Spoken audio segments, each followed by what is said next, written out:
الرحمن الرحیم۔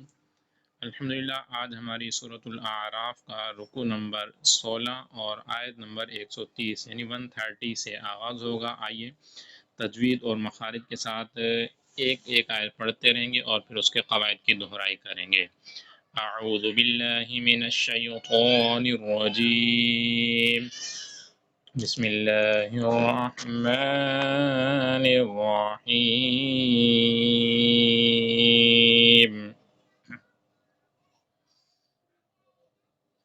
وَلَقَدْ أَخَذْنَا آلَ فِرْعَوْنَ بِالسِّنِينَ وَنَقْصٍ مِّنَ الثَّمَرَاتِ لَعَلَّهُمْ يَذَّكَّرُونَ۔ آیت نمبر 130 کے قواعد کی دہرائی۔ وَلَقَدْ، یہاں پر دال حروف قلقلہ میں سے ہے، ساکن ہے، اس لیے قلقلہ خوب ظاہر ہوگا۔ اخذنا، یہاں پر یہ مد منفصل ہے کہ حروف مدہ کے بعد حمزہ دوسرے کلمے میں آ رہا ہے، لہذا مد منفصل ہوگا۔ وَنَقْصٍ، یہاں پر تنوین کے بعد حروف یرملون میں سے میم آ رہی ہے، اس وجہ سے ادغام کا قاعدہ لگنے کی وجہ سے غنہ کر کے پڑھنا ہے۔ تو لعلہم، یہاں پر اظہار شفوی کا قاعدہ لگے گا، غنہ نہیں ہوگا۔ یذکرون، یہاں پر ذال کے اوپر بھی تشدید ہے، کاف کے اوپر بھی تشدید ہے، دونوں کو جماؤں کے ساتھ پڑھیں گے اور ذال کے اندر بغیر سیٹی کے پڑھنا ہے اپنے۔ یذکرون، بعض لوگ اس کو پڑھتے ہیں یذکرون، تو یذکرون نہیں ہے بلکہ چونکہ ذال کے اوپر بھی تشدید ہے اس لیے اسے بھی جماؤں کے ساتھ پڑھنا ہے، یذکرون۔ آیت نمبر 131۔ فَإِذَا جَاءَتْهُمُ الْحَسَنَةُ قَالُوا لَنَا هَذِهِ۔ جاءتہم، یہاں پر جاءت کے اندر مد متصل کا قاعدہ لگے گا۔ آگے بڑھتے ہیں۔ وَإِن تُصِبْهُمْ سَيِّئَةٌ يَطَّيَّرُوا بِمُوسَىٰ وَمَن مَّعَهُ۔ وَإِن تُصِبْهُمْ، نون ساکن ہے اور نون ساکن کے بعد حروف اخفا میں سے تا آ رہا ہے، لہذا اخفا کا قاعدہ لگے گا، غنہ کر کے پڑھنا ہے۔ سیئۃ، یہاں پر تنوین کے بعد حروف یرملون میں سے یا آ رہا ہے، ادغام کا قاعدہ لگے گا، غنہ ہوگا۔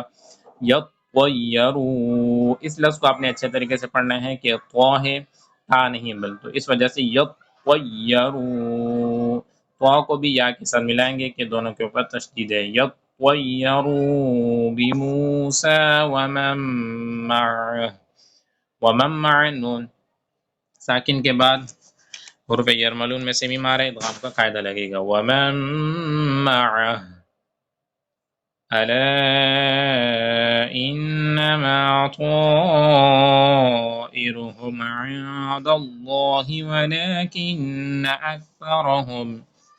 ولكن اکثرهم لا يعلمون۔ سامعین محترم، الا انما، یہاں الا کے اندر مد منفصل ہے کہ حروف مدہ کے بعد حمزہ دوسرے کلمے میں آ رہا ہے، اور طائرہم یہاں پر مد متصل ہے کہ یہاں پر حمزہ اسی کلمے میں ہے کھڑی حرکات کے بعد۔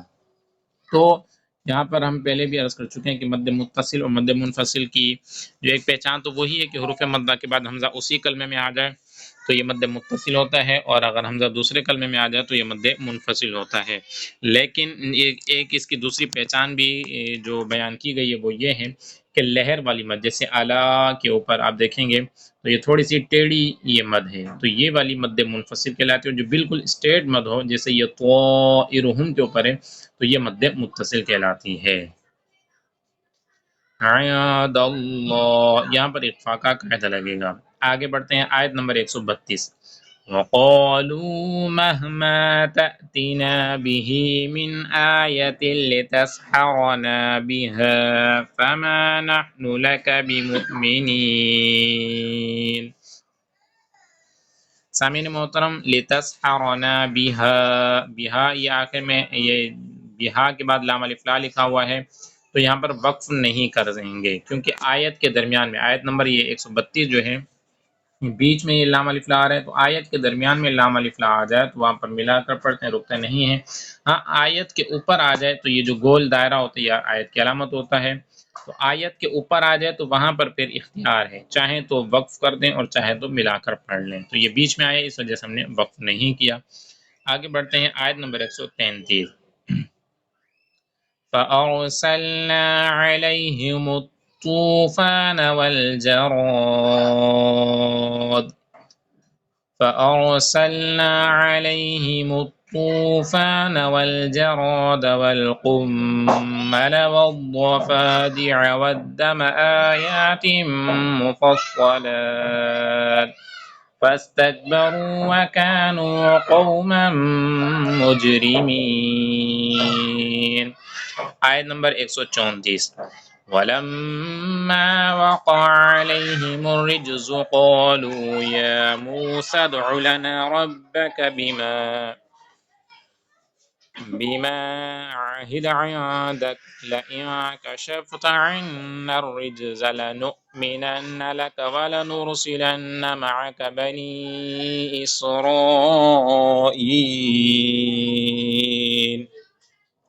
لَئِن كَشَفْتَ، یہاں پر نون ساکن کے بعد حروف اخفا میں سے کاف آ رہا ہے. لَئِن كَشَفْتَ عَنَّا، نون مشدد ہے اس لیے یہاں پر غنہ ہوگا. لَنُؤْمِنَنَّ، نون مشدد ہے یہاں پر غنہ ہوگا. وَلَنُرْسِلَنَّ، یہاں بھی نون مشدد ہے اس وجہ سے یہاں پر غنہ کر کے پڑھنا ہے. آیت نمبر 135. فَلَمَّا كَشَفْنَا عَنْهُمُ الرِّجْزَ إِلَىٰ أَجَلٍ هُمْ بَالِغُوهُ. إِلَىٰ أَجَلٍ هُمْ، یہاں پر تنوین ہے اور تنوین کے بعد حروف ہلکی میں سے ہا آ رہا ہے، لہذا اظہار کا قاعدہ لگے گا، غنہ نہیں ہوگا.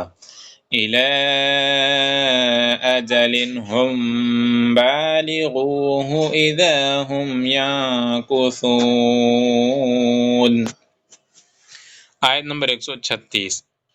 فَانْتَقَمْنَا مِنْهُمْ فَأَغْرَقْنَاهُمْ فِي الْيَمِّ بِأَنَّهُمْ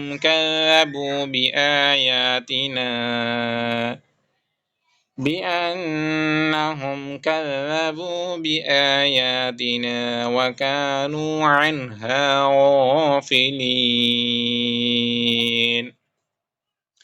آیت نمبر 137. وَأَوْرَثْنَا الْقَوْمَ الَّذِينَ كَانُوا يُسْتَضْعَفُونَ مَشَارِقَ الْأَرْضِ وَمَغَارِبَهَا الَّتِي بَارَكْنَا فِيهَا وَتَمَّتْ كَلِمَةُ رَبِّكَ الْحُسْنَى عَلَى بَنِي إِسْرَائِيلَ بِمَا صَبَرُوا وَدَمَّرْنَا مَا كَانَ يَصْنَعُ فِرْعَوْنُ وَقَوْمُهُ وَمَا كَانُوا يَعْرِشُونَ. آیت نمبر 138. وَجَاوَزْنَا بِبَنِي إِسْرَائِيلَ الْبَحْرَ فَأَتَوْا عَلَى قَوْمٍ يَعْكُفُونَ عَلَى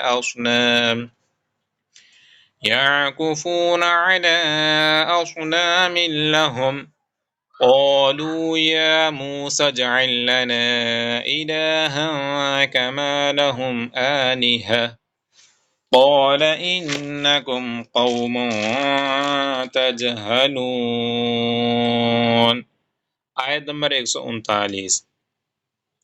إِنَّ هَٰؤُلَاءِ مُتَبَّرٌ مَّا هُمْ فِيهِ وَبَاطِلٌ مَّا كَانُوا يَعْمَلُونَ.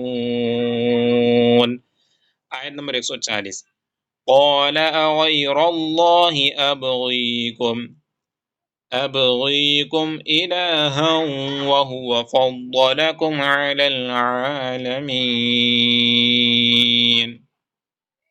وَإِذْ أَنْجَيْنَاكُمْ مِنْ آلِ فِرْعَوْنَ يَسُومُونَكُمْ سُوءَ الْعَذَابِ يُقَتِّلُونَ أَبْنَاءَكُمْ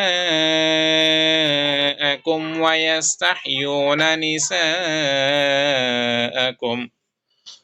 وَفِي ذَلِكُمْ بَلَاءٌ مِّن رَّبِّكُمْ عَظِيمٌ.